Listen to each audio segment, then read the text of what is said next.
state-of-the-art manufacturing facilities that have ensured seamless supply of life-saving medicines. This journey wouldn't have been so impactful without your support and blessings.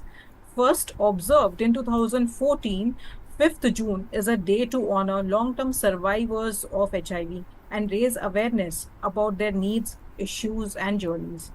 HIV long-term survivors represent a diverse group of people, including people who are diagnosed with HIV before heart in 1996. They make up to 25% of all the people living with HIV and AIDS, as well as those people who acquired HIV at birth or as young children, also known as lifetime survivors of HIV. As we know that around 2.5 million people are living with HIV in India, marking a 44% decline in new HIV infections since 2010. Adult HIV prevalence is around 0.2%, and estimated annual new HIV infections are around 66,400. Over the decades, the life expectancy of people with HIV has increased due to improved efficacy of the treatment. CDC has estimated that around 50% of people living with HIV are older than 50 years. By 2030, this number is going to rise to 70%.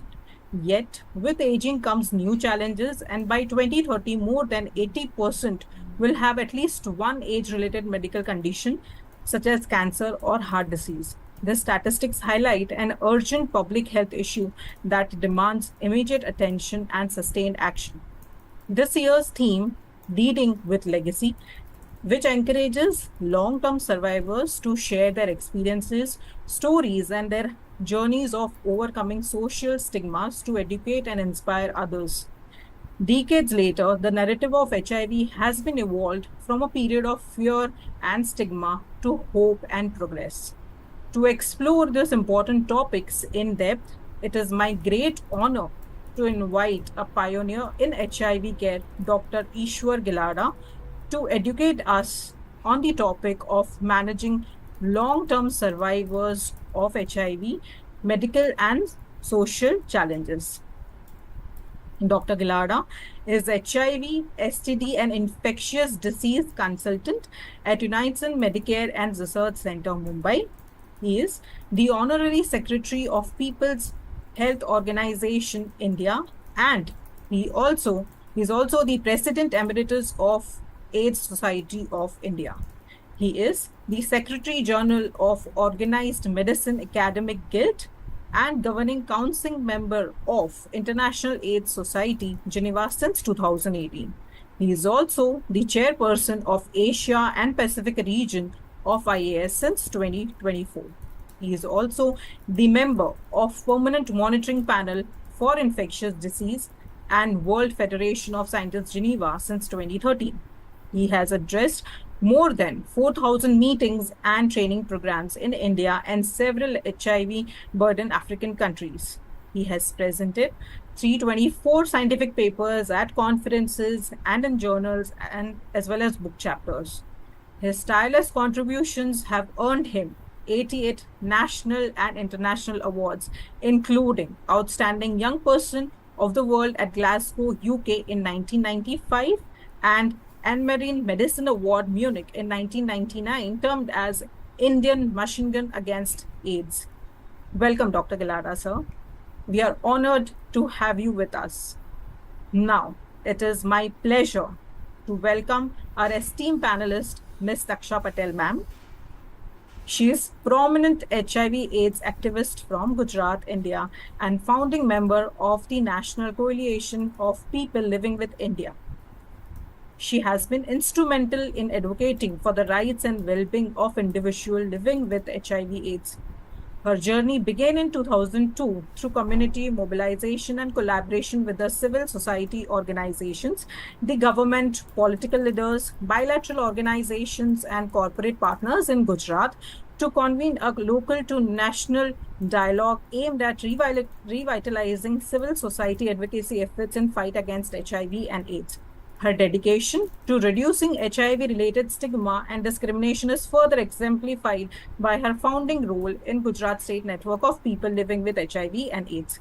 She has been instrumental in promoting the formation of mixed self-help groups to foster inclusivity and support sustained care support model in partnership with Government of Gujarat, public-private partnerships, and other donors. Welcome, Ms. Patel, ma'am. We are privileged to have your voice and insight with us today. With this, I would like to hand over the session to Dr. Ishwar Gilada, sir, to begin the discussion. Over to you, sir. And I thank you, everyone who has joined us today. Thank you. Sir, you can proceed, sir.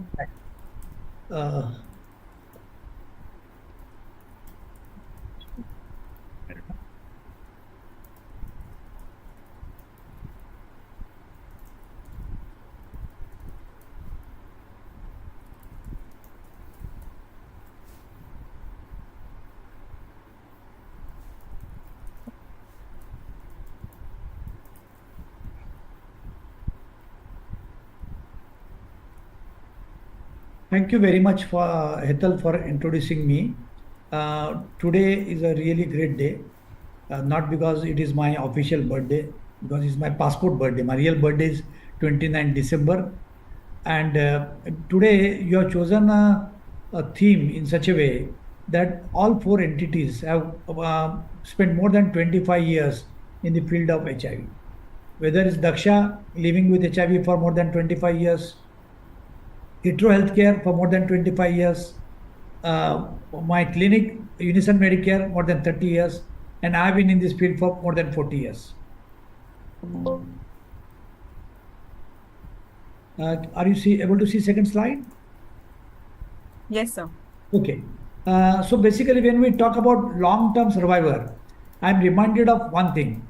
About 30 years before, when my daughter Trupti, she spotted one white hair in my hair, and he said, "Papa, white hair." And just a couple of days before, my grandchild, he spotted a black hair in my beard. He said, "Nano, there's a black hair." So this is 3 decades. And when we talk about that, there's a lot of, it's not only aging, it is a lot of experiencing. We have learned a lot of things from PL HIV, including Daksha. So we are in day-to-day learning. When we define who are long-term survivors, the doctors, other healthcare personnel caring for PL HIV as long-term commitment. Pharmaceutical companies, especially those making ARVs and including hetero. PL HIV is on ART or without ART. A lot of people do not know about ART, therefore I am specifying. And for decades, those who have lived with HIV for many years are often called long-term survivors. LTS refers to those who have been living with HIV since before the modern era of effective HIV drugs or highly active antiretroviral therapy, which is called HART. That is before 1996. Long-term non-progressors, both elite and viremic controllers, they can live without ART for years. And this is a presentation which we have given at Munich, where we didn't know that we had a very large pool of people living with HIV without ART for more than 35-30 years. And after this presentation, Dr. Paul Sachs and Dr. Steve Dix, a pioneer from San Francisco, they came and visited us and they said, "You are one of the largest pool of elite controllers, those who are having control HIV but without ART." Now what happens when a person comes, because Hital has given a lot of statistics, but we doctors, we don't live with statistics, we live with real patients. Now what happens, a patient comes to us, patient comes with lot of thoughts in mind. Should I have children? What will happen to my marriage? Should I divorce? Should I continue my job? Should I use condom? Should I approach my wife? Sometimes people, even from before entering the bedroom, they call me in the midnight, "Doctor, really, can I enter bedroom?"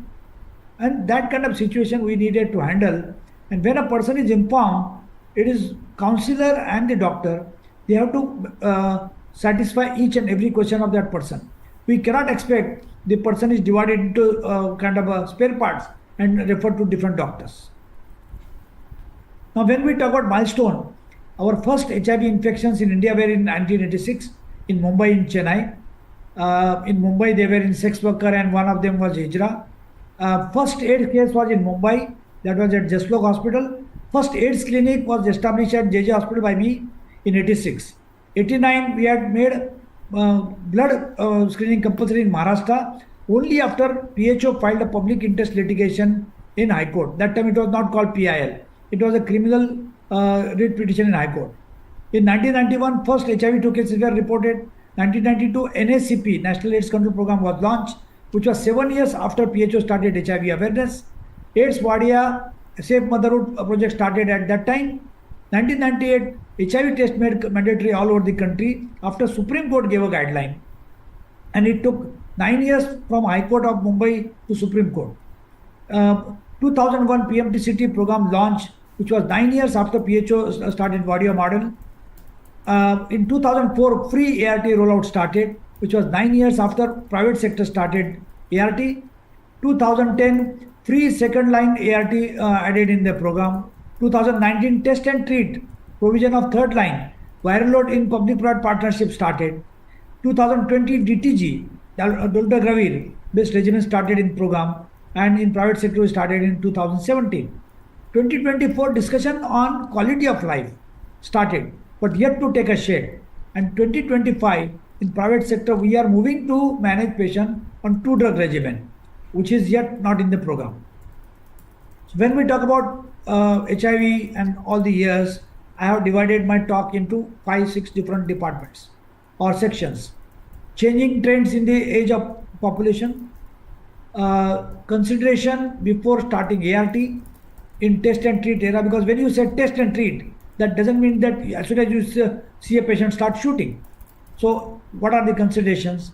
Managing age-related non-HIV comorbidities, there are diabetes mellitus, cardiovascular diseases, osteoporosis, renal diseases, hypertension, non-AIDS malignancies, mental health, sexual health, and frailty. Then adult vaccination, holistic care and celebration. Celebration is very important because earlier it was a ghastly scenario. People were dying in numbers and numbers. And conclusion and take-home message. So when we talk about HIV, what happens is the graph which is of CD4 count is start going down, and the graph which is of viral load is start going up. And there's one time comes when they cross each other, and that's the point of decline. Earlier in the pre-test and treat era, we used to wait for this kind of graph to cross each other, wait for the oral thrush to appear, and then decide to start ART. So when the CD4 start going down, then the one or the other symptoms start coming up, and the dividing line between at 200 CD4 count being the oral thrush. And then when it goes down below 100, when it goes down below 50, then more and more complications are added. Particularly below 100, you get complications in the eyes and brain. And eyes, there could be CME retinitis, where the person can become blind, cortical spot, always colored halos when a person is walking or talking. And in CNS involvement, that can be toxoplasma, tuberculosis, cryptococcal meningitis. So when we talk about treatment failure, because most of the people are on treatment now. So treatment failure can be in 3 ways. It can be virological failure, which happens first. Second is immunological failure, where the CD4 counts are rebounding or going down despite treatment. And third is clinical failure. So if we wait for a clinical failure, then we lose crucial 2 to 3 years time. And therefore, based on viral load, we decide immediately that person is, if undetectable viral load, fine. If the viral load is bouncing back, then we need to monitor at least one more time and give a chance to the person for adherence, etc. If it doesn't improve, we need to change medicine. Now, all these algorithms started when we have haves and have-nots.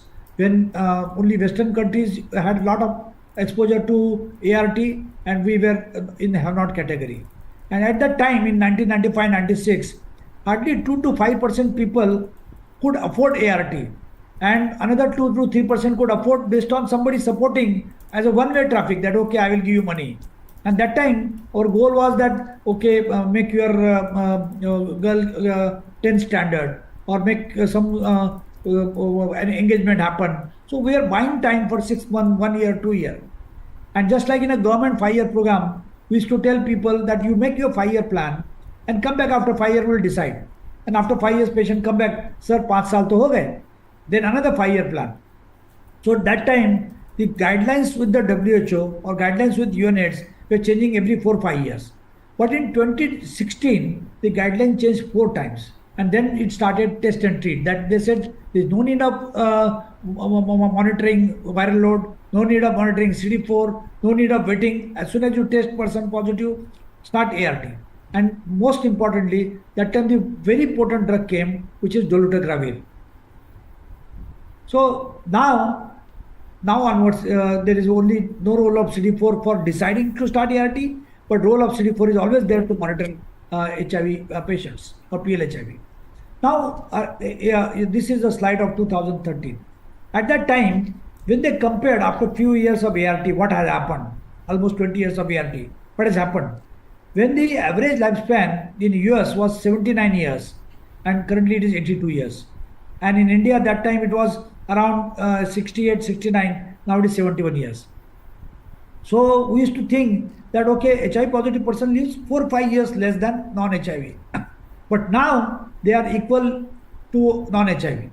And sometimes I believe that they live better than non-HIV because they are always constantly under care, under surveillance, under adherence, under any other diagnosis which non-HIV people do not have. So what happens is when we talk about comorbidities, we talk about 4 or 5 main organs.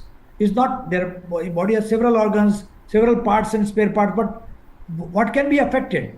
Kidney can be affected, bones can be affected, heart can be affected, brain can be affected. And when we talk about the aging population, when we take up statistics of the National AIDS Control Organization, now they are also seeing that more people with HIV are going beyond 50 years of age. And that was benchmark at that time, though we used to call 58 or 60 age of retirement for non-HIV, and for HIV 50-year age crossing was a big deal. And then we talked about the risk of the aging, what can happen. A patient can be individual risk, gender, because of gender, male, female, there are always disparities, genetics, hypogonadism, menopause. It can be higher rate of traditional risk factors. It can be smoking, dyslipidemia, hypertension and diabetes. It can be obesity, diet and physical inactivity, poor engagement in care, and poverty. Poverty plays role everywhere, whether you talk A disease, B disease or C disease. And then the virus we call host-parasite environment relationship. So virus is parasite or organism. There is a HIV infection itself, inflammation and immune activation or reactivation, co-infections and late diagnosis. And treatment, it can be ART and toxicity, it can be a drug-drug interaction, and all these lead to either diabetes mellitus or cardiovascular disease or non-AIDS malignancies or renal problem or hypertension and osteoporosis. So when we go to managing these issues, we talk about glucose and insulin metabolism. If we compare HIV and non-HIV, the risk is double in HIV positive person. Prevalence of impaired glucose intolerance is around 9% in diabetics and 18 to 35% in HIV positive people. HbA1c, which is the marker of 3 months of average of sugar, which goes haywire in people living with HIV. So if you look at the graph, you will find that in HIV positive and in control people are below the graph, below the blue graph, and more and more HIV positive people are above the graph. So what is important is screening and management of diabetes. So how fasting glucose has to be seen. If 100 and 125, consider post meal or GTT, that is a glucose tolerance test. Look at HbA1c. Normally it should be 5.6, but if it is more than 6.5, then you should be alarmed. Fasting glucose every 6 to 12 months. Consider testing 1 to 3 months after starting the modifying ART, and which is some of the common culprits are lopinavir, ritonavir, and now DTG. How to manage individualized in key is a key. Goal for prevention of complication is the HbA1c should be always below 7. So when we look at chart and look at what can happen and drug-drug interaction, the safest drug has been raltegravir, but raltegravir is number 1 expensive, number 2 you have to take 2 tablets of raltegravir, and number 3 it is not available as a combination. So second best has been DTG, where there is a problem with metformin combination when you give, so you cannot give more than 1 gram of metformin when you are giving DTG. Otherwise, the safer drugs on the right side, they are abacavir, FTC, 3TC, TAF, TDF, and zidovudine. So we also look at the cardiovascular risk factor. There are cardiovascular risk factors in people with HIV. That can be age, sex, smoking, blood pressure, weight. If it's obese, there are more problems. Lipid, glucose, and renal, and they can form atheroma, and atheroma will create a problem, and then that can lead into lot of cardiovascular problems. It can be plaque formation, it can be thrombosis, and ART also can lead to this kind of activity. HIV also can lead to this kind of activity inside the body. So our job is to stop inflammation, atheroma formation and growth, plaque inactivity, instability and rupture, and thrombosis. Then we have to also look at metabolic syndrome, or a lot of metabolisms which are haywire. It can be visceral, that is in the organs. It can be insulin resistance. It can be hypertension. It can be low HDL cholesterol, and it can be high triglyceride, which are also there because of the ART. Now we have to also look at how do we manage. Lifestyle modification is very important in every part of the management. Check if any medications are increasing the risk of this. Pharmacological therapy, there has to be lipid safe ART. Lipid lowering therapy should be given if at all you need to give. And if the lipids are already high, management of metabolic syndrome, diabetes, and metformin. And consider avoiding abacavir in patients at related elevated risk of cardiovascular disease. So when we look at that, then TDF and TAF, they are the lowest risk, and all other this side, they keep on increasing the risk of lipid issues. Then we have to look at bone. Bone mineral density is important, osteopenia, osteoporosis, and fractures, and sometimes avascular necrosis, which is basically causing fracture neck of the femur, and the person has to be bedridden for life. So we need to look at again the issue of what is patient, what is virus doing, what is the treatment doing, and most of the issues are the same except vitamin D deficiency, which is playing a major role in the bone metabolism. Again, there is a 6 to 7 times more chances of getting osteoporosis in people living with HIV than non-HIV. Again, management is lifestyle modification and vitamin D supplementation. So if you are not able to do vitamin D test often, then it is wiser to give vitamin D supplement once a week for 8 weeks every 6 months. Now, when you give vitamin D3 supplement, it requires calcium for metabolism, and it can take away your body calcium. So during that period, you need to supplement the body with the calcium. So you give, say, for example, 8 weeks of 1 weekly therapy of vitamin D3, then you add 60 days of calcium. Safer for bone, and what are the safer for bone is TDF and if TDF is there, it is not safe, so we need to shift to ABC or we shift to TAF. And I'll explain to you 300 is equal to 25 how it works. And PI, if patient is on PI, shift to DTG. Then there is the role of biphosphonates, alendronide and zoledronic acid, and they are little expensive. Then there are renal complications. Renal complications can be because of BMI, because of smoking, because of hypertension, because of age, and because of diabetes. And often people don't have one problem, they have 2 or 3 problems. So it leads to the HIVON, or which is HIV associated nephropathy, which can be drug induced. So sometimes person comes and asks, where is my kidney? Kidney is gone. This is a chronic renal failure, chronic renal disease. And we need to keep monitoring, and we need to really monitor if the person is on the TDF based regimen. So when we talk about tenofovir versus TAF, tenofovir alafenamide. So rather than 300 milligram of tenofovir, even if you give TAF 25 milligram, that is equivalent to that. It will work almost the same on HIV, but it will do 11/12 less harm. That is almost 80-90% less harm on HIV positive person because of the tenofovir. And after some time, if the person is virally suppressed, say after 2 or 3 monitoring, then you can remove TAF, you can remove TDF, you can put person on the 2-drug regimen. So often for a doctor it has been a balancing act. So what is so bad about 2 NRTIs and plus third drug anyway? So we need to balance whether kidney and bone is important, whether heart is important. And for us, both are important. So we need to really monitor depending on what drugs we are giving. And we need to look at monitor the kind of chronic kidney diseases based on serum creatinine that need to be seen every 6 months minimum, and also urine proteinuria. If protein is going on in the urine, then we need to look at that. So as the person is growing, that person will also catch the problem which any HIV negative person also has. And then we need to look at cancers. Cancer can be cervical cancer, breast cancer, both are in female, and screening of oral cancer. In male, we need to keep on examining mouth, because sometimes they can get oral cancers. Then there are mental health issues. Mental health issues can be because of stigma, because of rejection in the family, because of rejection in workplace. Somebody is removed from job or given a different kind of job, or some stigma is created at job, so person leaves. Financial insecurity, dependence, fear of disease, and fear of death. So everybody has a fear of death, but with HIV positive people, they have more fear of death. And sometimes they keep on asking, sir, or kitne saal hai?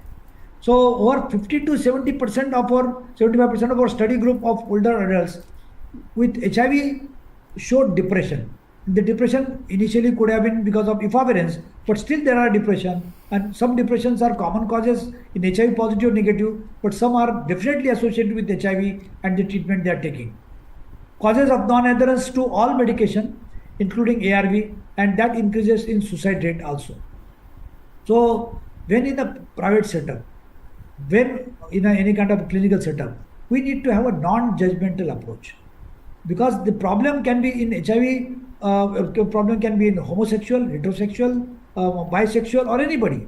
And here the fever is fever, problem is a problem, infection is infection. We need to look at in a totally non-judgmental way, and therefore we need to have our clinical setting in such a way that nobody is ill-treated in the setting. Now, what is happening? As the age with HIV is increasing, people are living longer, and they will continue to have sex, whether we like or we don't like. And they sometimes can also go on the apps like Tinder, Grinder app, etc., to pick up their partners. So, despite whatever counseling we have done all along, there are people who are engaging in casual sex activity. Now, to just describe a casual sex activity, and they are changing rules in sexuality. Here, I think if you observe properly, what is dog doing? Is Bill Clinton, and Hillary is saying, Bill, let us call her Monica Lewinsky. So everybody in the world knew what was Monica Lewinsky for Bill Clinton. But we, as a HIV practitioners or in the field of sexuality, we grab that particular headline where Clinton never had a penetrative sex with Monica. It was always oral sex. So when we look at that, what kind of sex are available? Hugging, kissing, smooching, masturbation, self and mutual, using vibrators, using e-sex, non-penetrative sex, memory sex. One of the patients said, sir, I had memory sex. I thought he is just memorizing sex. And I asked him, what is memory sex? So he said, I had sex between breast, and that is memory sex. And I had also spotted a primary chancre, which is a type of syphilis on mammary gland. Live-in relationship, bisexuality, orogenital, where they call 69 position, sex with unknown partners, and by design, they go on weekends with using dating app. Sometimes they go couple swapping, orgies, and chemsex. Chemsex is not in Gujarat, my friend Daksha, where they say chemsex, sex wagini. It's a chemical and then sex. So a lot of people, young people, are opting for chemical and sex. And most doctors advise avoid sex. So we need to look at that. Is it practical and is it possible? So I think I will be able to play this video, which shows changing trend of sexuality. Let me see if I am successful.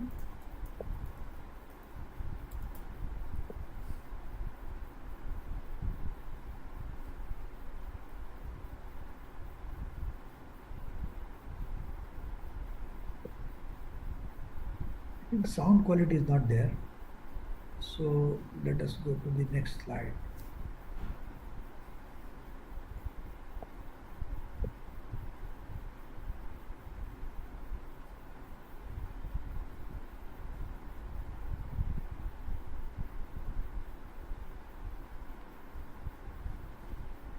So now we go to prevention of opportunistic infection. For tuberculosis, earlier it was every 2 years we used to give isoniazid 300 milligram every day for 6 months. Now that has been shifted to 12 HP, that is INH rifampicin combination once a week for 12 weeks or daily for 30 days. So currently in program, NACO program, they're using 30 days INH and rifampicin. And this has to be given only once in lifetime if adherence on ART is maintained. PCP prophylaxis less than 200 CD per gram, cotrimoxazole 1 DS tablet daily. In some people we can also give half because sometimes they get acidity. Toxoplasma less than 100 cotrimoxazole 1 tablet daily. But all other like cryptococcal meningitis, MAC, Candida or CME, prophylaxis is not indicated. Now this is one of the patient who was admitted for a very simple diarrhea and which I diagnosed that as only allergic diarrhea. I given one levocetirizine and diarrhea stopped. But the patient was given so many medicines, you can imagine. So if you are giving so many medicine and Virade is also there because of HIV, so you can imagine how many drug combination can be there. And you can see I stopped all these drugs, continued only on these three drugs for some time, and then put the patient on a dolutegravir or other regimen, which is. Then we talk about adult vaccination. Vaccination till COVID has been always in mind of people that is only for children. But we have been doing adult vaccination since 2010. Now it has become very popular, and there are some vaccines which should be given to everybody. Hepatitis B, which is 50 to 100 times more transmissible than HIV. Hepatitis B is tested at all the levels, in all blood banks, in all ART clinics, in all pregnancy clinics, but we don't advise that those who are hepatitis B negative should be taking vaccine. It's a peanut costing vaccine. 3 doses will prevent hepatitis B for entire life. Pneumococcal vaccine once in lifetime. HPV vaccine, those who are really sexually active and having multiple partners, they should take. Earlier it was advised only for female, but female get HPV from males only. So it has to be male, female both. Typhoid once in 3 years. Influenza vaccine, a seasonal vaccine, so we need to give every year. And varicella zoster, which is a very expensive vaccine, but those who can afford, they should take. And pediatric immunization program should go on as it is going on in HIV negative people. We talk about holistic care and celebration. See, beyond age, we need to look at some issues like we need to ask people to stop addiction. If not possible to stop, reduce it. Healthy lifestyle, exercise, yoga. Sometimes we ask people, are you doing exercise? हाँ कभी कभी कर लेता हूँ. So कभी कभी कर लेता हूँ is a time pass. Exercise means a daily. Positive thinking, nutrition, involve family members, caregivers. It is not compulsory that they should involve family members if the person doesn't want to. But if involved, then it is better for mental support and family support. Caregiver or support groups. Advice to help others and it will come back to you. Mental health and sexual health. Avoiding multiple health visits. So comprehensive health care. So we don't have to have a different visit for hypertension, different visit for diabetes, different for HIV. At one place, everything should be done. Easy prescriptions and adherence to medicines. Open-ended questions. Advice to avoid polypharmacy, polypathy and window shopping. People keep on going to different places. And remember, HIV phobia is a bigger problem than HIV. And Google disease is the biggest problem, which has no treatment. Then very important that we need to stop discrimination. Discrimination is reduced, but it has not gone away. Discrimination is still there of different level, different cadre.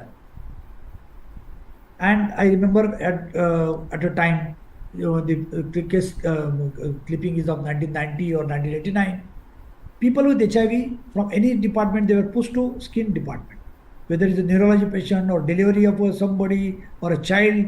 And we were managing in skin department, but apart from managing, we are trying to train those doctors from different specialty to come and see how, despite I'm not being obstetric and gynecologist, I delivered a lady there. So I said, you are expert, you should do, and people are done. And therefore today JJ has become a model of care in the HIV era. We need to walk 1 mile extra, and that is like positive weddings. Positive negative weddings are happening more now, alliances happening more. So though we initially started only positive marriages, now couple comes, they have a counseling. They say that if undetectable is untransmittable, we would like to go ahead. And today we are having more positive negative alliances than positive alliances. We used to have that 15 years AIDS Asia, which was the only of its kind in the entire Asia, and we used to publish that and distribute. Then having a kind of a music show, and the theme was ये जीवन है. ये जीवन है, इस जीवन का यही है Rangoon. And on the same desk, we have HIV positive people, HIV caregivers, musicians, pharmaceutical companies, society, family members. No one can make out who is positive. Now, for last 1.5 years, 2 years, we started those people, those patients who are with us for more than 25 years. We cut their cake at our cost. We call all our staff, and a patient gives his or her suffering or whatever, how the person has come up, and then it is a good feeling for those which are young people, which are coming for the first time. Now, how things have changed, because I always say to the practitioners as well as HIV positive patients which are diagnosed now, that you are in a very good era. For a HIV positive person, you get simple one medicine and just take a medicine and sleep, much better than diabetes. For a HIV expert or a doctor caring for HIV, very easy treatment. During those days, Zidovudine was available with only one company, and they were not able to give. We used to send a doctor from our clinic with a patient. Patient didn't want to give name. Doctor used to get medicine in his name from that godown. So that is the era when people used to take almost 20 medicine at a time. And then it started with 4, then 2, then 3 compliance pack, then 1. And then after 1, patient used to come, sir, गले में medicine नहीं जाती है, अटक जाती है. And then we ask for a smaller medicine. Now the smaller pills are there. Now bi-monthly injectables have come. 4 companies have been licensed to make that. It is yet to come in market. But it's a great hope that you don't have to take a pill. You just come in once in 2 months. Another trial is going on for once in 6 months. And that can happen. And initially we were beggars. After that we were getting so many medicine. Now simple medicine, one medicine. So sometimes we used to have a thinking that more medicine will act more. It's not so. So here less is also more. Lesser dose, lesser pills, lesser pill size, lesser toxicity, like DDI, lesser susceptibility to resistance, and lesser dose. So when we look at that, IFA variance 400 versus 600, TAF 25 versus TDF 300, DDI 400 versus 250, D40 40 versus 30. D40 now is out, hardly anybody is using. Zidovudine 600 versus 400. Indinavir 800 versus 400 BD, and that is also out now. Darunavir 600 plus 100 was BD, now it is 800 plus 100 OD. And 2-drug regimen, where is a lot of people can be put on 2-drug regimen. Now feature could be that DTG can be 25 milligram, because when initial trial was there, it was 10 milligram, 25 milligram, 50 milligram, and the results in 25 and 50 were similar, but somehow it was chosen to have 50 milligram, and similarly bictegravir. So now, if you talk about 3-drug regimen, bictegravir based regimen, combination of 3, doravirine based regimen, darunavir based regimen. Then it can be 2-drug regimen. Again, it can be dolutegravir and rilpivirine, or dolutegravir and 3DC. How DTG, 3DC affect first-line ARG options? So there are advantages and disadvantages, and you can always be advantageous to have one drug less, one toxicity less than the 3-1. What do people with HIV expect? They expect that medicine should be low cost, single tablet, smaller medicine, no food restriction, good survival, smaller pill size, no physiological pathological restrictions, no new disease condition, and build up and maintain good immunity. What do we physicians expect? We also want a better life. We don't want to get up in the night. So we want less emergencies. We want, in any case, physicians do not want to lose their patients. So our patients should survive. No emergencies, no ADRs, new molecules and come all the time. Otherwise, it will be like a pharmacy giving a medicine. To remain consistent in the approach, rapid turnaround time. People have no time. whether they are PLHIV or doctors who need to have a quick turnaround time, is in diagnosing, monitoring comorbidities, and when people living with HIV is on co-medication, mechanism of age-related monitoring has to be there. Then what is the strength of private practitioners? We are non-judgmental. We are non-discriminatory in approach. We have long-term rapport. We have rapport with 25, 30, 34, 32 years with the patient. So we provide pediatric to geriatric. Some children are born before us. They are now 30 and they can live another 25 years. So we call cradle to grave care. Knowledge with the specialized team, often abreast with the current developments, open to quick adaptations, can be after this talk, and they don't need a circular from government. Adverse effects and co-infection management, welfare of patient, which is most important for us, and point of care and rapid turnaround time. New and bold initiatives, innovation transgressing into practice. And for example, some of our innovations are 3-in-1 combo, which suggested by us, made by a pharma company. Now it is a present day practice. ARV dose reduction, efavirenz 400, we suggested. Now it is of 400 as a standard of care. Avoiding second DTG pill for TB patient as a co-medication. There is no need of giving two DTG, and people are working fine. Virally suppressed and TB is also doing well. All different combos available, so quick correction and switch possible with private practitioners. So basically, when we talk about ARV regimen, it is like 4C: cap, cloth, condom, and chappal. They have to be of different size. One size doesn't fit everybody. Now coming to the discrimination. If you recall this 1989 press clipping, we started a movement in Goa where the Dominic D'Souza was jailed in Goa, and after 2-3 months of fight, that person was out. And at the same time, we introduced a bill in Parliament through a private member's bill. You can see that 1989 is a letter from the Parliament of India to me. And now it took so many years' time, and now Dominic D'Souza was freed. Discrimination still goes on, and my brother Nikhil was made on Dominic's life. So this HIV/AIDS Act 2017, though it has been passed in 2017, it was hibernating for 30 years, 28 years. And despite this, in last 7 years, 8 years, there is not a single prosecution. That doesn't mean that violations are not happening. There are no people to file complaints. There are no people to fight. Here, there is a very good law to fight against the insurance companies, against hospitals, against doctors, if you are discriminated. So, what are the major problems still remains, need to be solved? Most doctors are not interested in HIV management. Most of our dermatologist colleagues who were in HIV practice, they have become cosmetologists. So, because HIV, there is not much money. Lack of trained and committed workforce for ART centers. So, they are like a parking lot. They keep on rotating every 6-8 months. Test and treat has its challenges. CD4 still remains important. So apart from viral load monitoring, CD4 should be monitored. Managing OI and co-infections, metabolic disorders, advanced HIV disease. MDR HIV, MDR TB, XDR TB, XDR HIV. So there are patients where there are a lot of resistant testing is required, and that is in scarce. IRIS, sometimes more fatal than the disease condition. PLHIV marriages which are happening but should happen more. Changing pattern of sexuality we need to keep in mind. Discrimination should stop, and the law should be used very effectively, and dose reduction and true drug ART should be part of even NACO program. Immunological failure, immunosenescence, despite doing all these things, CD4 count remains below 200, and we need to keep monitoring because they are also aging. Lipoatrophy and lipodystrophy. The best thing to happen in India is NACO is self-sufficient.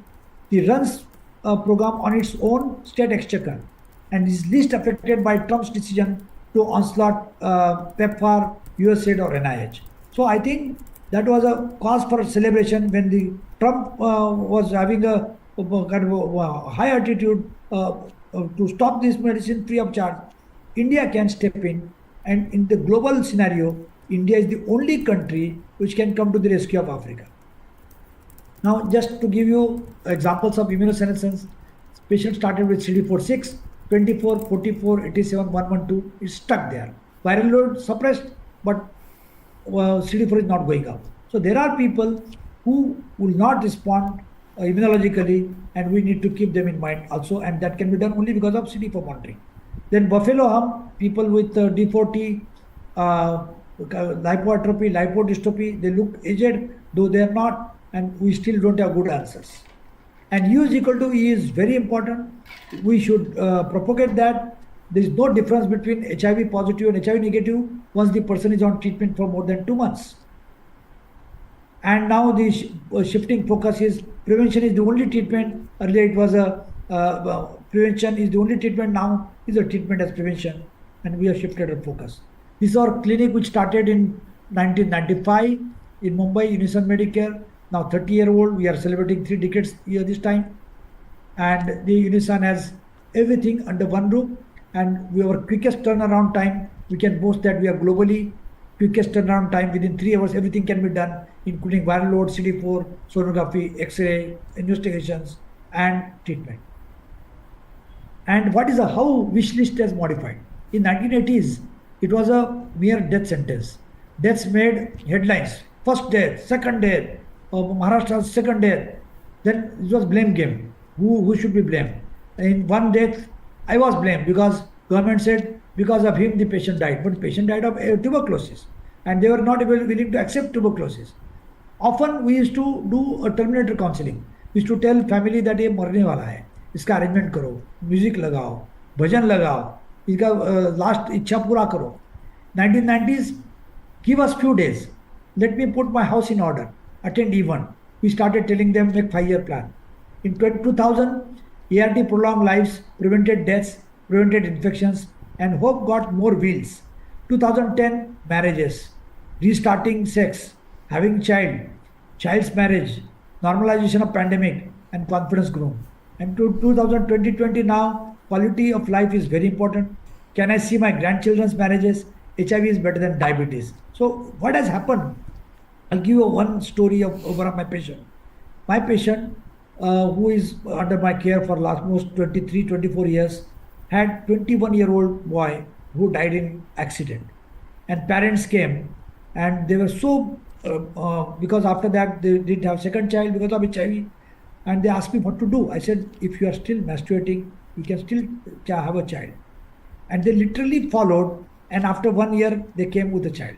So I think there is no hope lost. Despite all whatever has happened in the life, life can still go on.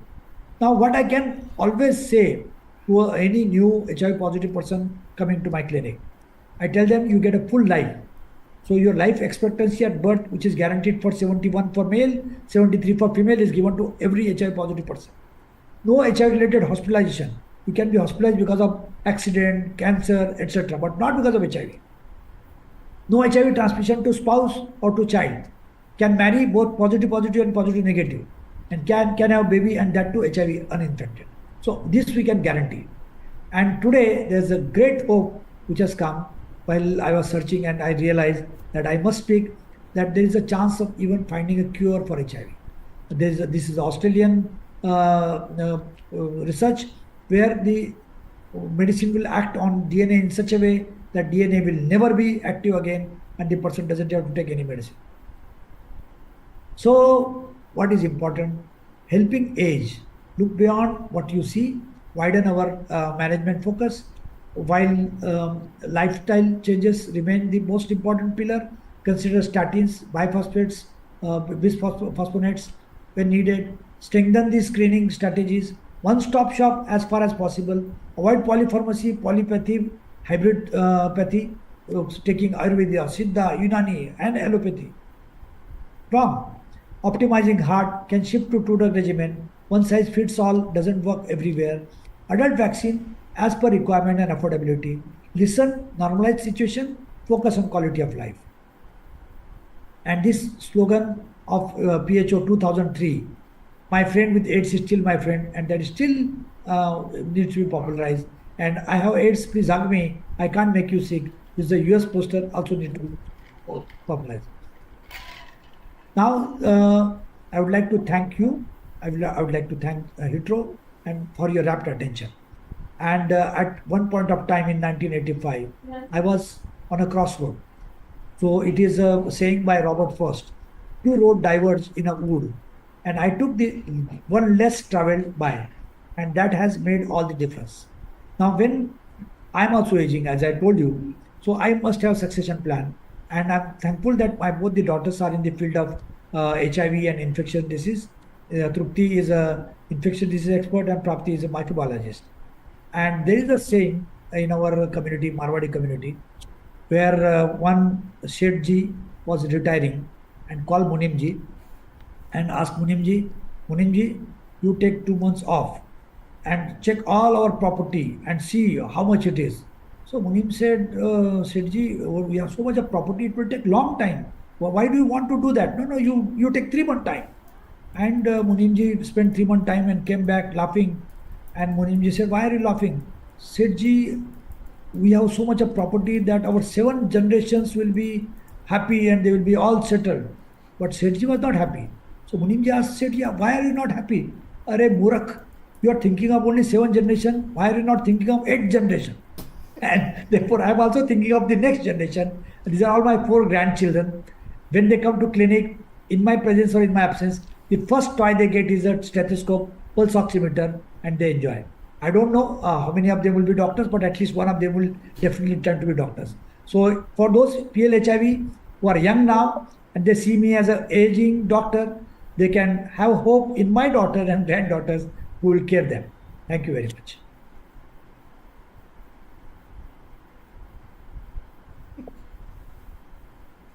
Thank you very much, sir, for the wonderful talk and great insights. We have few questions, starting with you, sir. Yeah. So the first question is, how has the epidemiology of HIV in India has evolved over the last decade, last 10 years or 20 years? You see, if you look at our HIV growth rate, which was going up and up, but it started going down. We are seeing 70% less infections than it was. And it was going down continuously, but in last 3, 4 years, started going up again. If you look at the HIV map of India or graph, it was stuck at 2.3, 2.37, 2. Never 2.4. Now they're talking about 2.5. And possibly it is little higher than that. This is because of two things. Number one, lockdown. Lockdown can be always blamed. If you don't work, then you say lockdown. But number two, we neglected our prevention campaign. We neglected intervention campaign. For last 5 to 6 years, the NGOs which were working with the communities in the high risk areas or those which are key populations, they are not getting any funding because priority is not there for them. And there's no international funding, there's no domestic funding, and in a country like India, only deaths make a headline. If the people are dying, it becomes headline. Otherwise, HIV is no headline, is no priority. There was a time when TB was less priority than HIV. Now today TB has more priority than HIV, and we need to piggyback each other because both of them coexist. So I think the NACO has to do 2 or 3 important things. Number one, start supporting NGOs which are working with the grassroots. Number two, start home-based testing, which is a HIV self-test. And number three, start PrEP and PEP. Otherwise, you are allowing people to get HIV, care them for whole life, give them free medication, free viral load, but you don't want to prevent by giving a free PrEP service. So I think these are the couple of things which need to be done to stop that kind of growth which is going on. Okay, okay, sir. The next question is for Daksha Patel, ma'am, actually. So this is some stigma related question. Ma'am, what kind of impact does the stigma have on someone's well-being, even years after their diagnosis of HIV? Yes, so if we will discuss about the stigma, तो stigma अभी भी हम ऐसा नहीं बोल सकते कि बिल्कुल खत्म हो गया है. Stigma is still alive. जहाँ पे हम HIV की बात करते हैं, लेकिन ये बात अलग है कि वो कहीं एक प्रैक्टिस में कहीं पे दिखता है, कहीं पे इन प्रैक्टिकल दिखता है. लेकिन स्टिग्मा रिपोर्टिंग होना भी ज़रूरी है.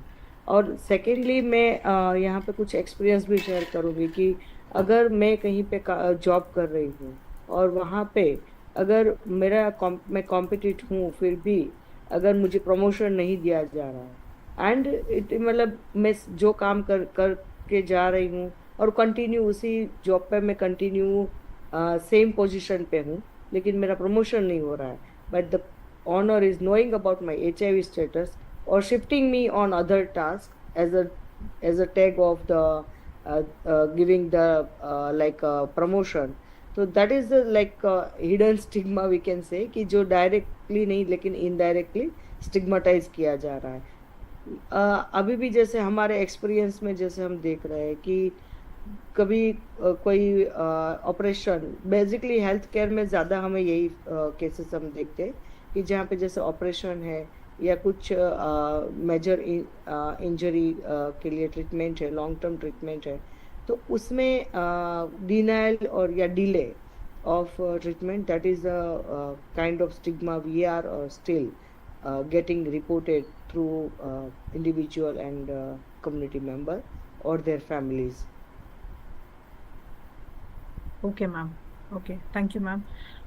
There is one question which has come up for Dr. Gilada. So, what can we do to better ensure U equals U and is reality for everyone?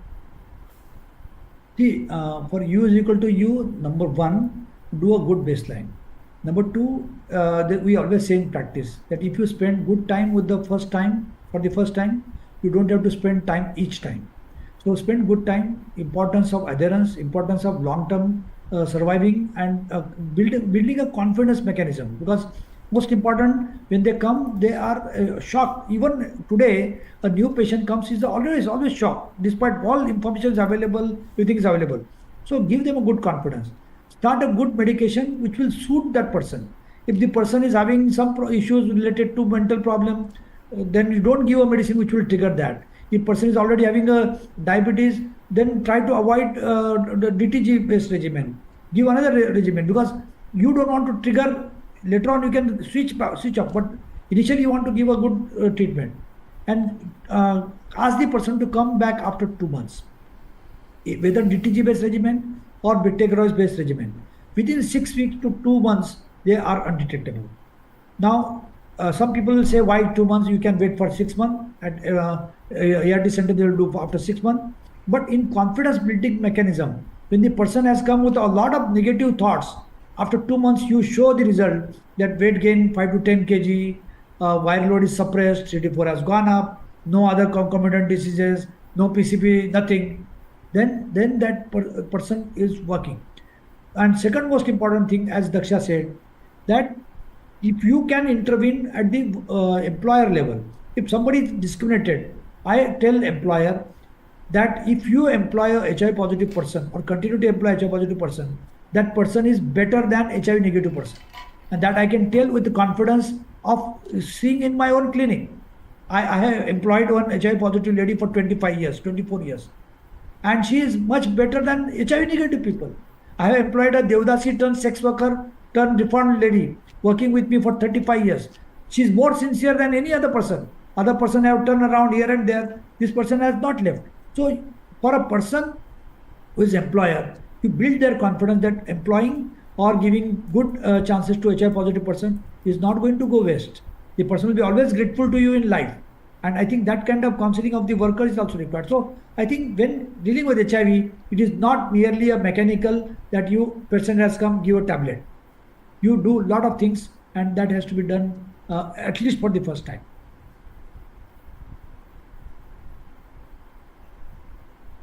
Unmute, Hital. The next question is for you, sir. That is, how are clinicians currently managing long-term ART related toxicities and switching regimen appropriately? How to switch regimen, how to manage toxicities? Firstly, decide what is the culprit.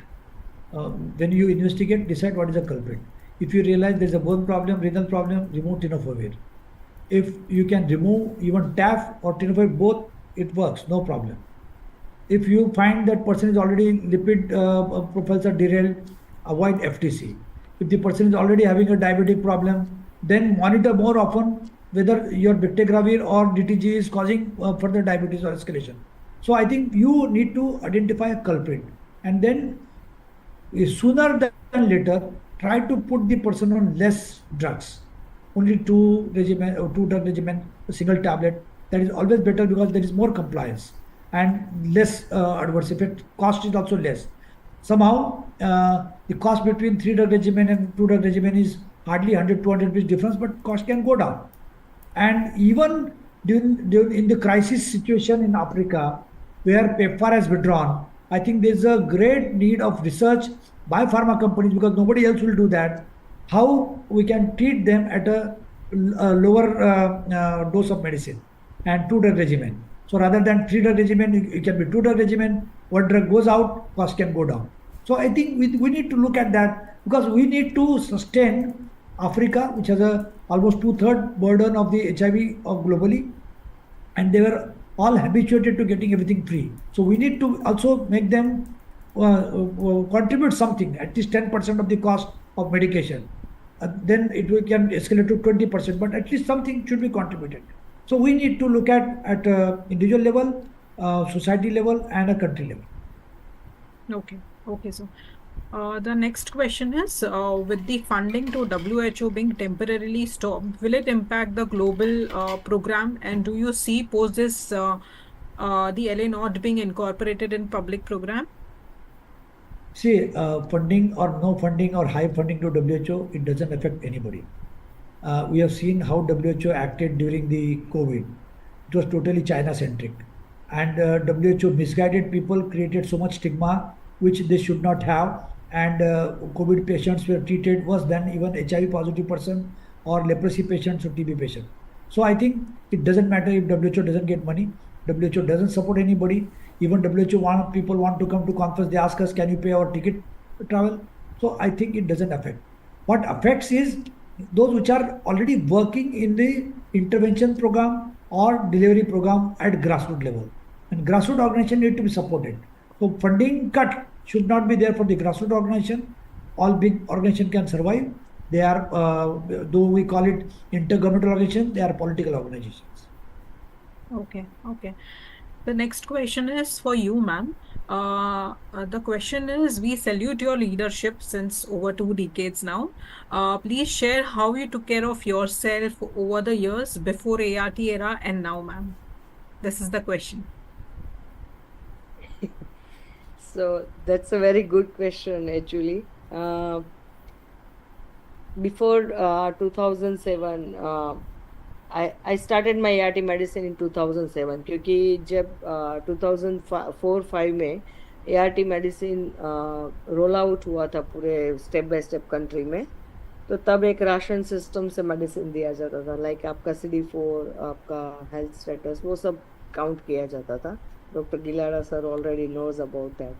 तो मैं मैं luckily उस time पे उसमें उस frame में fit नहीं हो रही थी, तो मेरा मेडिसिन उस टाइम पे स्टार्ट नहीं हुआ था. But I diagnose in 1998. So that 9 years journey is very important with me, क्योंकि उस टाइम पे विदाउट मेडिसिन, और जब भी हम जो भी डॉक्टर के पास हम देखते थे, पूछते थे कोई भी बीमारी है, तो हम यही पूछते हैं कि व्हाट इज़ द ट्रीटमेंट. तो मैंने मेरे भी डॉक्टर को जब पूछा तो उन्होंने बताया कि Daksha your medicine is around 25,000 पर पर्सन पर मंथ.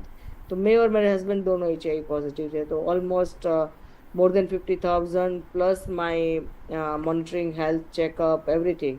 और तब medicine was not available in my city Surat, तो doctor ask me to visit every time to Mumbai. तो शायद तब हेट्रो भी नहीं बनाता होता, ART मेडिसिन इतना चीप नहीं था तब.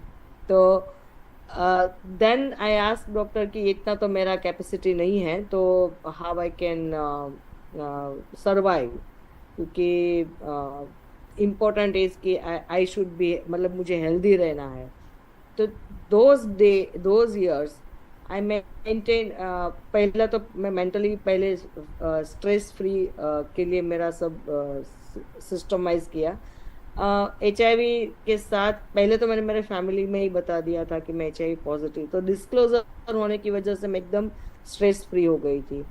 सेकेंडली मेरा जो डे वर्क था, तो पहले पर्सनल बिजनेस था, बाद में मैं थोड़ा और एडिशनल कम्युनिटी मोबिलाइजेशन के साथ मेरा काम शुरू हुआ. एंड 2002 ऑनवर्ड्स मतलब मेरे दिन के आवर्स मुझे कम पड़ने लगे, दैट वाज द सिनारियो। तो मतलब बिजीनेस, हेल्दी लाइफस्टाइल में भी मतलब तब पानी की बोतल साथ में लेके मैं जाती थी, गर्म पानी घर पे करके। तब ये फिल्टर मशीन वो सब नहीं थे। तो those small small things but it saved my life. Nutrition पे ही हम ज्यादा फोकस करते थे, क्योंकि दवाई नहीं है तो खाना खाओ, खाना खाओ और अच्छा रहो। और from day one I never hesitate कि मैंने हमेशा सेफ सेक्स किया है। मेरे हस्बैंड भी पॉजिटिव है, फिर भी मुझे एक मंत्र दिमाग में मेरे डॉक्टर के थ्रू फिट हो गया था कि मुझे हमेशा सेफ सेक्स करना है, कॉन्डोम यूज करना है। तो दैट मंत्र आई एम स्टिल फॉलोइंग। तो that is my before ART medicine initiation, it is make me live कि मेरा जिंदगी मुझे एक पूरा जीने के लिए मुझे एक सपोर्ट सिस्टम बना। तो जब मेरी मेडिसिन इनिशिएट हुई 2007 में, afterwards I never ever missed my one dose. और मेरा जो भी मेडिसिन ट्रीटमेंट है वो मैं ऑन टाइम लेती हूँ। इवन अभी तो इतना प्रैक्टिस मुझे हो गया है कि कोई भी कम्युनिटी मेंबर फील्ड में से जब भी हमें ऑफिस में मिलते हैं, फील्ड में जाते हैं, कोई भी कहीं पे हम एकदम न्यूली डायग्नोज पर्सन को मिलते हैं, हम पहले पूछते हैं आपके मोबाइल में अलार्म सेट है? तो वो बोलते हैं नहीं मैम, हम टीवी सीरियल से याद कर लेते हैं, घर में खाना खाने के बाद खा लेते हैं। तो मैं मेरा मोबाइल दिखाती हूँ कि देखिए इतने रिमाइंडर मेरे मेडिसिन के साथ मैंने सेट किए। तो मैं उनका फोन सेट कर देती हूँ। तो इतना मतलब प्रैक्टिकल लाइफ में ये सब हो गया है। द अनदर पॉइंट इज कि कभी भी कुछ चीजें नेगेटिवली नहीं लिया है, क्योंकि of course with HIV there is many time we face social or healthcare setup or anywhere some misunderstanding और stigma। लेकिन उसको मैंने कभी उसको नेगेटिवली नहीं लिया है, क्योंकि मैं पहले तो यही सोचती हूँ कि उसकी नॉलेज कम है इसलिए वो मेरे साथ इस तरह का शायद बिहेवियर कर रहा है। देन स्लोली स्टार्ट कि मेरा तो काम ही ये है HIV के बारे में अवेयरनेस करना, फिर डिस्क्लोज करना, फिर उनको भी मेरे साथ जोड़ना। तो that is my another life मंत्र कि उसने उसने मुझे कुछ मिसअंडरस्टैंड किया है तो इसका मतलब ये नहीं कि मैं भी उनके साथ वही बिहेवियर करूं, but my role is bigger than the another person. तो अभी इतना हेल्थ कॉन्शियस हो गए हैं, न्यूट्रिशन डाइट इतने फॉलो कर रहे हैं, और treatment is our main pillar of our life. So that's why we are healthy and today joining this call as a long term survivor. Thank you so much, ma'am. Thank you. The next question is for sir, ma'am. Sir, what are the effects of constantly activated immune system, and does this has any effect on accelerated aging? No, no. Immune system, if you look at, we have a double immune system, then it is required. We have a lot of things are double. Two eyes are there, 2 ears are there, two nostrils are there, two brain hemispheres are there, two testicles are there, two ovaries are there. So we always have a double immunity. It doesn't mean that all double immunity works. Our immunity is most intelligent, much more intelligent than any Indian or Pakistan or any army. They know how to trigger and how to stop. And in our immunity, there's a CD4 cell, there's a CD8 cell.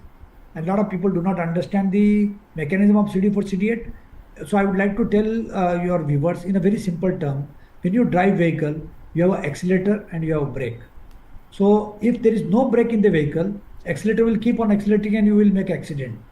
And if brake is there, then you will say, okay, you accelerated to some level, then you put a brake. Your speed breaker has come, somebody has come, a vehicle has come, or a signal has come, you brake. And that CD4, CD8 mechanism always goes on as a balancing act. Therefore, whatever your immunity is activated, it is activating both CD4 and CD8. So it is acceleration the example is that our mind is shaped in this way that somebody comes and slaps that person. That person will slap him one or two, double. But that person will not murder that person. That he has slapped me, so I will murder. So whenever we see उसने थप्पड़ मारा, उसने उसका murder कर दिया, is aberration. That can happen, but this is aberration. In routine sense, it doesn't happen. So our body's immunity is acting in a very, very methodical manner. So whether you escalate immunity through medicine, whether escalate through counseling, it will both be CD4, CD8 are escalated and both are having tending to each other. When you are not on treatment, when immunity has gone down, CD4 is low, CD8 is high. It's only break, there is no acceleration. And therefore, your body cannot make antibodies.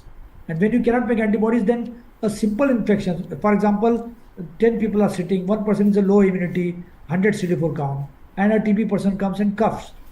Everybody is breathing the same air, but the person with the low CD4 can pick up TB, and TB can act in that person, and other people can digest TB and it will not act. So digestion is also called phagocytosis.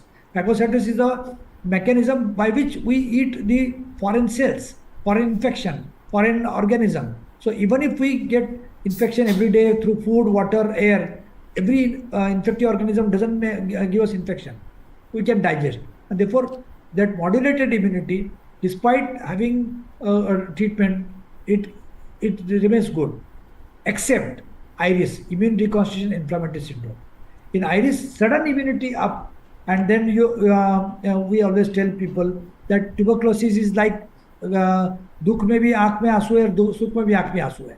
तो TB can come in good immunity, TB can come in bad immunity. But आंख में आंसू तो आंसू है, पूछना तो पड़ेगा आपको. And therefore, when there is iris, there can be TB, there can be syphilis, there can be other infections which are cryptococcal meningitis, which are in lying down condition, go up, PCP. So all this can come up. So except iris, all other times immunity can go up and person can live very healthily. It doesn't affect that it is going to create any problem in that person. Okay, sir. Okay. There is one more question for you, sir. Is HIV DNA test is the only gold standard for earliest diagnosis of HIV? See, gold standards are now also antigen antibody test or dual test, where within 3 to 6 weeks that test become positive, and that is cheaper, and that can be done in a room or in a clinic or anywhere. But when you talk about establishing a diagnosis, the DNA PCR or RNA PCR, viral load, both are important, and that can diagnose. But nowadays, DNA PCR is hardly done anywhere. So whenever you do PCR also, that can show it is RNA, and whether it is less than 40, less than 34, less than 50, whatever company you are using it, and less than 40 can be 39, that can be 1, and target not detected is 0.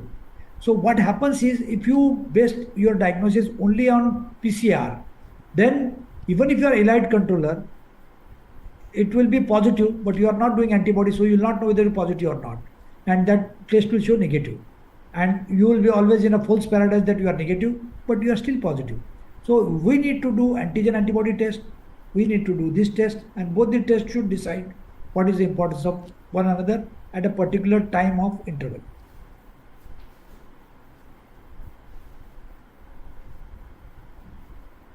The next question is for ma'am.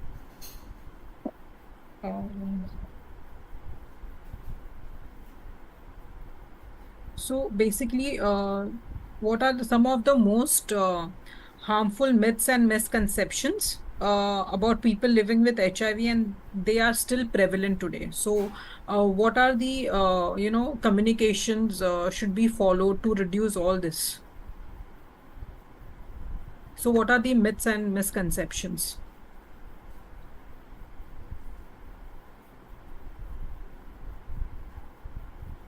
Okay so अभी भी जैसे एक taboo है HIV के बारे में, और काफ़ी ऐसे वर्ड्स यूज़ किए जा रहे हैं, या फिर ऐसा एक एज्यूम किया जा रहा है कि मेरा अगर जब भी HIV स्टेटस की बात आती है तो मेरे कैरेक्टर के साथ इसको जोड़ दिया जाता है, या फिर ऐसे क्वेश्चंस पूछे जाते हैं कि अभी भी जैसे टेस्टिंग के लिए भी हम जब बात कर जाते हैं तो वहाँ पे भी ऐसे क्वेश्चंस वहाँ पे आते हैं कि आपका किसी के साथ सेक्सुअल रिलेशन है, या तो वो बहुत पर्सनलाइज चीज़ों की वजह से लोग ओपनली बात नहीं कर पाते हैं. सो those questions are sometimes not comfortable for anyone, or वो भी एक पहले स्टेज पे, और वो एक स्टिग्मा लीड करते हैं, क्योंकि हमें ये भी पता चलना चाहिए कि दिस इज, अगर मुझ किसी को HIV लग रहा है तो वो एक सिर्फ एक ही रीजन नहीं है, there is other 4 reason also. तो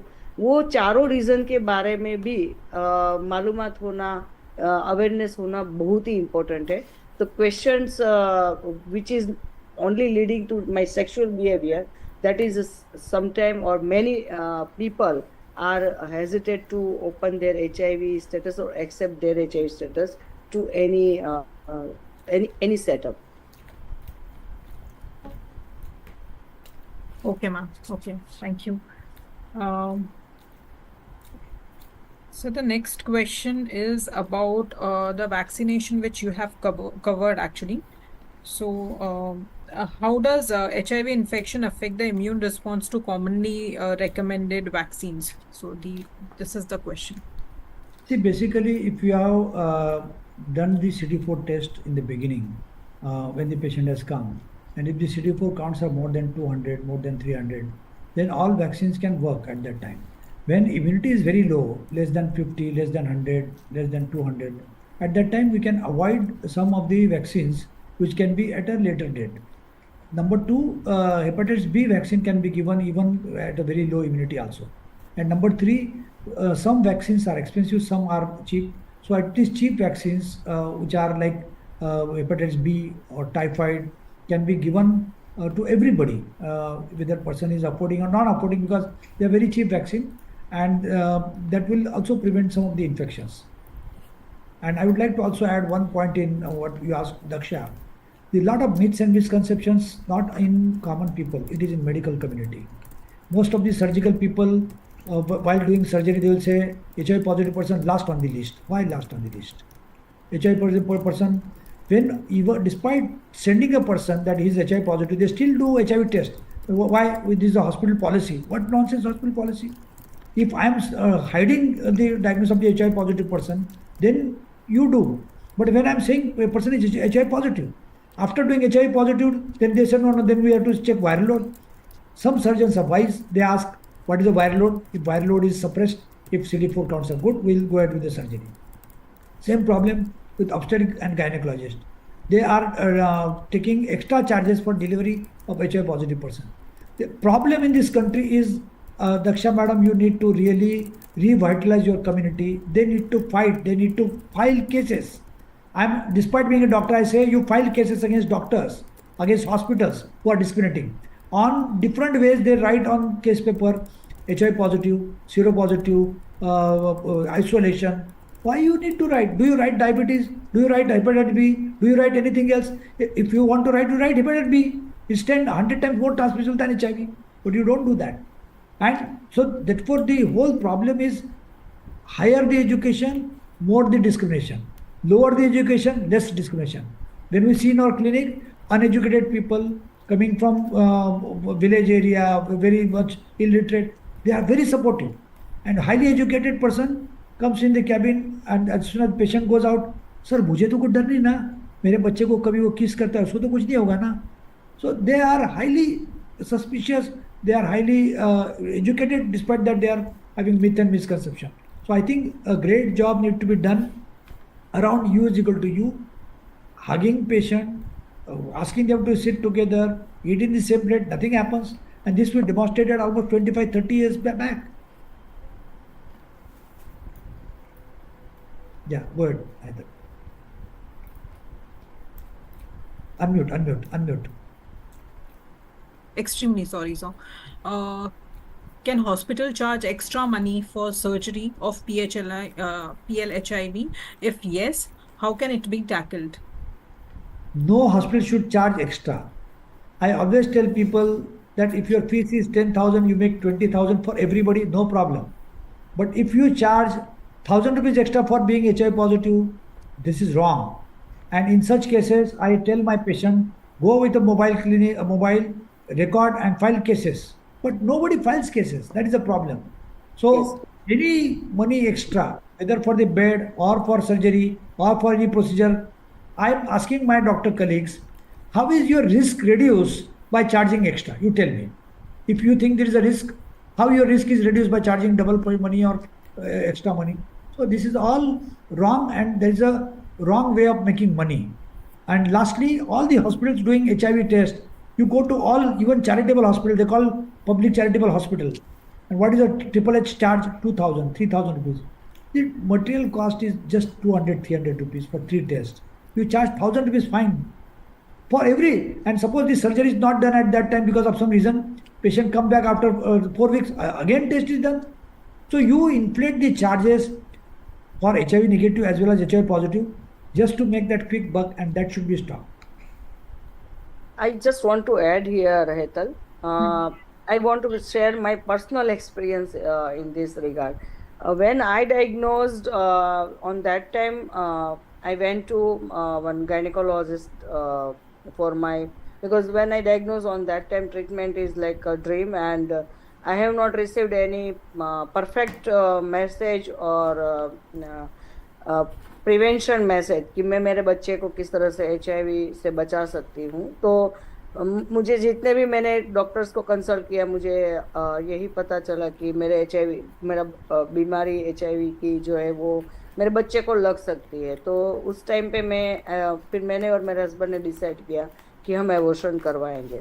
तो जब मैं एबॉर्शन के लिए गई उस टाइम पे तो सिर्फ 1500 या 1000 रुपये एबॉर्शन के होते थे। You cannot believe my doctor in gynecologist private hospital, they asked me 16,000. तो मैं थोड़ा सरप्राइज भी हो गई कि ये 16,000 रुपये, क्योंकि तभी से ये सब जो बोलते ना कि एक्टिविज्म तभी से दिमाग में शुरू हो गया कि 16,000 means not small amount in that period before 22 years 23 years before. तो आई आस्क डॉक्टर कि क्यों इतना चार्ज है। तो एग्जैक्टली डॉक्टर गिलाडा जैसे बता रहे हैं अभी कि उन्होंने मुझे बताया कि जो भी आपके ऊपर हम शस्त्र और जो आपके बेड और जो भी है वो सब हमें थ्रो आउट करने पड़ेंगे। So that misconception in doctor. तो तब मेरे पास इतना नॉलेज नहीं था, इंफॉर्मेशन नहीं थी, वरना तो मैं डेफिनेटली केस फाइल कर देती डॉक्टर। लेकिन मैंने इतना उनके सामने जरूर बोला कि ये जितने भी इंस्ट्रूमेंट्स आप मेरे पे यूज कर रहे हो और आप बोल रहे हो कि उसको आप थ्रो आउट करोगे, फेंक दोगे, तो इससे अच्छा है कि उसका बैग भर के मुझे दे दो, मैं मेरे शोकेस में घर पे लगाऊंगी, मुझे ऐसा लगेगा मैंने कुछ शॉपिंग किया है। That was message I given and still today exactly the challenge is about when any individual community member are charged extra on that time, the problem is we are with them कि आप file करो case, हम आपके साथ है, हम आपको जो भी एम्बेसमेंट ऑफिसर या जो भी सिस्टम है उनके साथ आपको कनेक्ट रखेंगे। लेकिन लोग अपना केस फाइल करने के लिए डरते हैं because of self acceptance, stigma surrounding them. उनको ऐसा अभी भी ऐसा महसूस होता है कि मैं अगर ये सब कोर्ट कचहरी में या मैं अगर केस फाइल करता हूँ या करती हूँ तो माइट बी मेरा HIV स्टेटस डिस्क्लोज हो जाएगा, क्योंकि उनके घर में किसी को पता नहीं होता। Right, ma'am. Ma'am, there is one more question which has come up.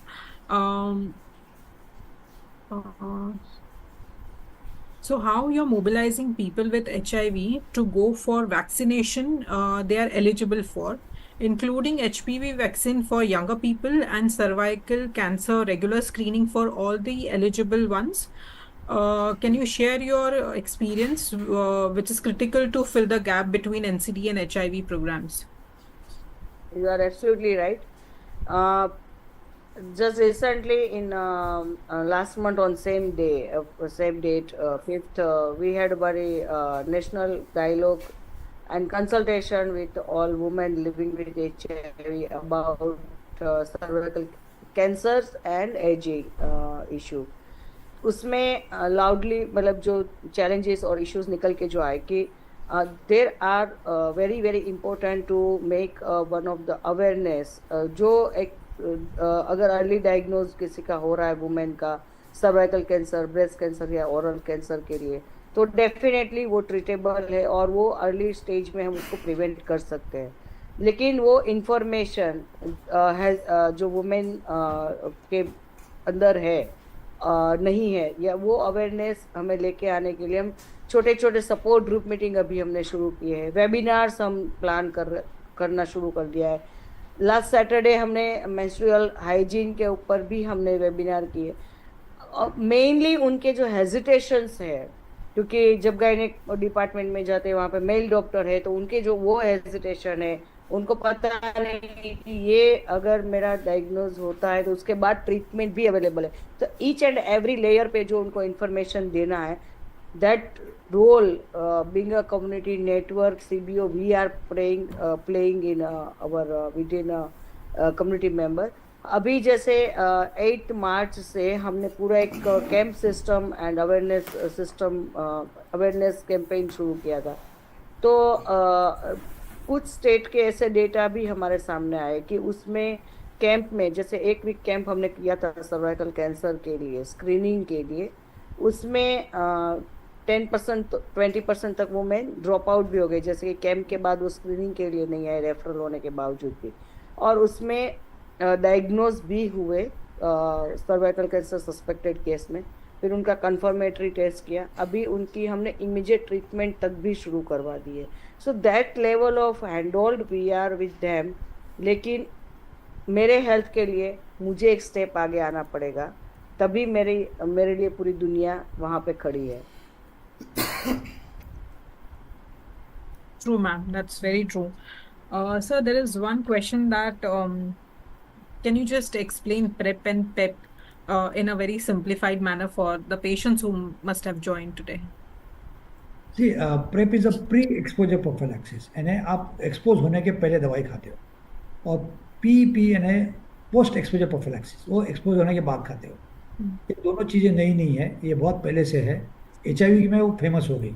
जैसा पहले सिफिलिस में भी था, एक्सपोजर करके आए तो लोग पेनिसिलिन का इंजेक्शन लेते थे इमीडिएटली और प्रिवेंट करते थे। टीबी में हम लोग प्री एक्सपोजर प्रोफिलैक्सिस देते थे, घर में एक टीबी का केस है तो दूसरे को बचाने के लिए देते थे। तो ये कई चीज़ें पहले से थी, लेप्रेसी में थी, अब ये HIV में पॉपुलर हो गई। प्री एक्सपोजर प्रोफिलैक्सिस एक है कि इसमें 2 मेडिसिन का कॉम्बिनेशन होता है, टिनोफोविर एंड एम्प्टीसिटामिन, और मेल के लिए टैफ और एम्प्टीसिटामिन भी चलता है। तो ये दोनों का गोली का लेने से, इसमें 2 नमूना है। एक तो डेली खाओ, अगर आपकी रिस्क डेली है, हफ्ते में 1 बार 2 बार 3 बार भी है तो आप डेली खाओ। अगर आपकी रिस्क महीने में 1 आध 2 बार है तो it is called event based prep. 2 गोली 12 घंटे पहले, एक गोली प्रेप इवेंट के समय और 1 गोली 12 घंटे बाद। तो पर इवेंट यू नीड 4 टैबलेट। तो जैसे इसका प्रेप है, उसी ढंग से दूसरे बीमारी का भी प्रेप है। पीपी जो है, अगर आप एक्सपोज हो गए हैं और अगर आपका एक्सपोजर HIV पॉजिटिव को है या हाई रिस्क बिहेवियर को है या अननोन पर्सन के साथ है या सेक्स वर्कर के साथ है या हिजरा कम्युनिटी के साथ है, जहाँ पे चांसेस ऑफ HIV ज़्यादा है, then you need 3 drug medicine, which is either bictegravir based regimen or DTG based regimen with other 2 backbone. If the exposure is low, where you use condom, फट गया कि नहीं मालूम नहीं, या आपका दिमाग थोड़ा ऐसा लग रहा है कि मुझे हो गया तो क्या है, then 2 drug regimen will work, which is the same, which is PrEP or PEP. The person who is on PrEP and exposed, he doesn't have to take PEP, क्योंकि वो ऑलरेडी PrEP पे है, कई बार वो हो जाता है। और इसी ढंग से एक डॉक्सीपेप है जो एक्सपोजर के 48 आवर के अंदर लेने से एक ही बार खाना है, 2 टैबलेट्स और 2 capsules of doxycycline, which will prevent 70% of syphilis, 70% of chances of chlamydia and 50% chances of gonorrhoea. 1 single dose of 2 tablet, which is costing just 2 rupees or 5 rupees, that can prevent 3 infection by 70% chances. Similarly, if you are exposed and you have not been vaccinated against hepatitis B, hepatitis B PEP is also there, which is called rapid immunization. You take 1 dose immediately within a day or 2, 1 dose after 7 days, 1 dose after 21 days, and 1 dose after 1 year. So rather than 3 doses, you are taking 4 doses, but that prevents you also from last exposure. So these are the PrEP and PEP.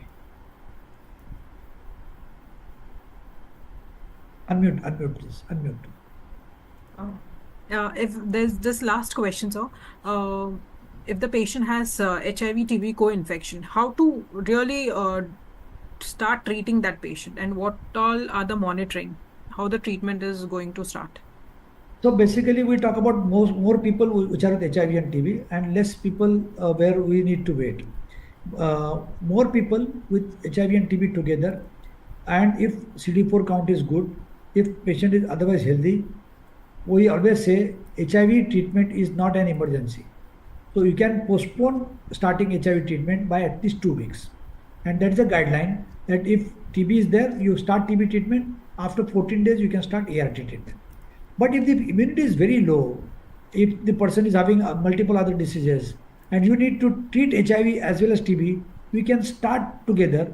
But always keep in mind that iris can be there, because when you start ART on a very low CD4 count, then iris can be there. So we need to watch more often, and we sometimes need to give a cover of a steroid. And steroid is not very high dose, but a small dose. So in TB, we can treat together, we can wait for 2 weeks. If there is a chances of brain TB, then you need to wait for minimum 6 weeks. At least 4 weeks to must have, but 4 to 6 weeks. And same thing is applied to the cryptococcal brain infection. You need to wait for 6 weeks. Okay. Okay, so just wanting you to share your last message for the session today. Now, my message is to three people. To the HIV positive people, you need to have activism. You understand that we fought 30 years to get that HIV/AIDS Act 2017. My blood boils because there is not a single case. And sometimes I feel कि मैं पागल हूँ 30 साल से लड़ रहा हूँ इसके लिए. Not a single case. It doesn't mean that they are not discriminated. Discrimination is at clinic level, hospital level. Second important thing for them, that you don't need to give your name.